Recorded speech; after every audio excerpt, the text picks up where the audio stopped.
ഏതാനും മാസങ്ങൾക്ക് മുമ്പാണ് ഒരു TTE ഒരു അക്രമി ട്രെയിനിൽ നിന്ന് തള്ളിയിട്ട് കൊന്നത്. അപ്പോൾ സൗമ്യയുടെ ഈ ഇൻസിഡന്റിന് ശേഷം എല്ലാ ബോഗികളിലും പ്രത്യേകിച്ച് വനിതാ കമ്പാർട്ട്മെന്റുകളിലൊക്കെ പോലീസ് സുരക്ഷ ഏർപ്പെടുത്തുമെന്ന് സർക്കാർ പ്രഖ്യാപിച്ചിരുന്നു. അതൊന്നും ഇപ്പോൾ നടപ്പാവുന്നില്ലേ? അജിംസ് 2011 ഫെബ്രുവരി 1 സൗമ്യയെ ക്രൂരമായി കൊലപ്പെടുത്തിയ വാർത്ത അത് പുറത്തു വരുന്നത്. കേരളത്തെ നടുക്കുന്നതായിരുന്നു ആ വാർത്ത. ട്രെയിനിലെ യാത്ര ഒരു സുരക്ഷിതത്വവും ഇല്ലാത്തതാണ് എന്ന് വ്യക്തമാക്കുന്നതായിരുന്നു ആ വലിയ തരത്തിലുള്ള ഒരു സംഭവം എന്ന് പറയുന്നത്. ഗോവിന്ദച്ചാമി പിന്നീട് പിടിക്കപ്പെടുകയും അന്ന് പീഡനത്തിന് സൗമ്യ ഇരയായെന്ന് കണ്ടെത്തുകയും ഒപ്പം തന്നെ സ്വർണ്ണാഭരണങ്ങൾ മോഷ്ടിക്കപ്പെട്ടു എന്ന് കണ്ടെത്തുകയും ഒക്കെ ചെയ്തിരുന്നു. അതിനുശേഷമാണ് വലിയ തരത്തിലുള്ള കോലാഹലം കേരളത്തിൽ ഒട്ടാകെ ഉണ്ടാവുകയും ട്രെയിൻ യാത്രയിൽ സുരക്ഷിതമല്ല അത് ഒരുക്കണം എന്നുള്ള ഒരു നിർദ്ദേശമൊക്കെ വരികയും ഒക്കെ ചെയ്തത്. അതിനുശേഷമാണ് ഈ ബോഗികളിലൊക്കെ പോലീസ് പരിശോധനയും ഒപ്പം തന്നെ റെയിൽവേ പോലീസിന്റെ പരിശോധനയും ഒക്കെ ട്രെയിൻ യാത്രയിൽ ഉടനീളം നടത്താനുള്ള ഒരു തീരുമാനം ഉണ്ടാകുന്നത്. പക്ഷേ ഇങ്ങനെയൊക്കെ പരിശോധന നിലവിൽ നടക്കുന്നില്ല എന്ന് പറയുന്നില്ല. പക്ഷേ ഇതൊന്നും കാര്യക്ഷമമല്ല എന്നുള്ളതാണ്. 1-2 പോലീസുകാർ ഒരുപക്ഷെ കമ്പാർട്ട്മെന്റുകളിലൂടെ ബോഗികളിലൂടെയും ഒക്കെ നടന്ന് ഒന്ന് പരിശോധിച്ച് പോവുക, അതൊരു ചടങ്ങ് മാത്രമായി മാറ്റുക എന്നത് മാത്രമാണ് നിലനിൽക്കുന്നത്. അതിനുശേഷവും പലതരത്തിൽ ട്രെയിനുകളിൽ സ്ത്രീകൾ ആക്രമിക്കപ്പെടുകയും ഒപ്പം തന്നെ അല്ലാതെ പലതരത്തിലുള്ള ലൈംഗിക ഉപദ്രവങ്ങൾക്ക് ഇരയാകപ്പെടുകയും ഒക്കെ ചെയ്ത സാഹചര്യമുണ്ട്. TTE കൊല്ലപ്പെടുന്ന സാഹചര്യമുണ്ടായി. ഏറ്റവും ഒടുവിലാണ് ശ്രീകുട്ടി എന്ന 19 വയസ്സുകാരി ആ പെൺകുട്ടിയെ മദ്യപിച്ചെത്തിയ സുരേഷ് എന്ന ആൾ ചവിട്ടി പുറത്തേക്കിട്ടത്. ഒരു ജനറൽ കമ്പാർട്ട്മെന്റാണ്.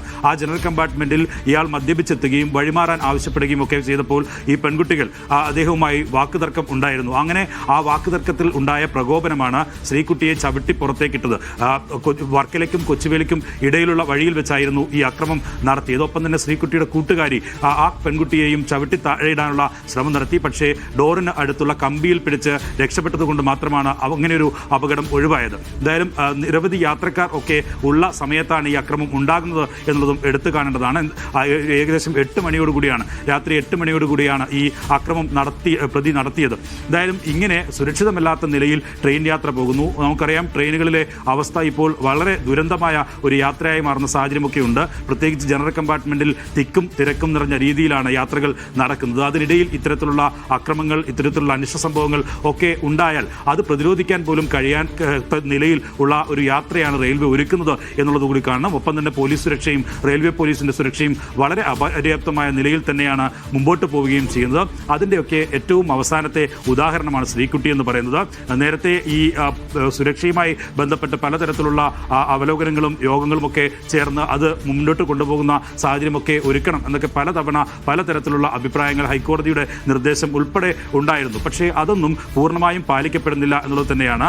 കേരളത്തിലെ യാത്ര കൂടുതൽ യാത്രക്കാരും തിരഞ്ഞെടുക്കുന്നത് അത് ട്രെയിൻ യാത്ര തന്നെയാണ്. കാരണം ഇപ്പോൾ നാഷണൽ ഹൈവേയുടെ പണി നടക്കുന്നു. അതുമായി ബന്ധപ്പെട്ട വാഹനങ്ങൾക്ക് റോഡ് ഗതാഗതം പെട്ടെന്ന് എത്തിച്ചേരാൻ കഴിയാത്ത സാഹചര്യം ഒക്കെ ഒപ്പം തന്നെ ഈ ചെലവിൽ ഉള്ള വലിയ വർധനവ് അതൊക്കെ കണക്കിലെടുത്താണ് നിലവിൽ ഈ ട്രെയിൻ യാത്രയെ എല്ലാവരും ആശ്രയിക്കുന്നത്. അങ്ങനെയുള്ള ട്രെയിൻ യാത്രയിലാണ് പ്രത്യേകിച്ച് സ്ത്രീകൾക്ക് ഇത്തരത്തിലുള്ള ഒരു സുരക്ഷയും ഇല്ല എന്നുള്ള വാർത്തകൾ അടിക്കടി വരുന്നത്. അതിൻ്റെ അവസാനത്തെ ഉദാഹരണം മാത്രമായിട്ടാണ് ഈ ശ്രീകുട്ടിയുടെ സംഭവത്തെ കാണാൻ കഴിയുക.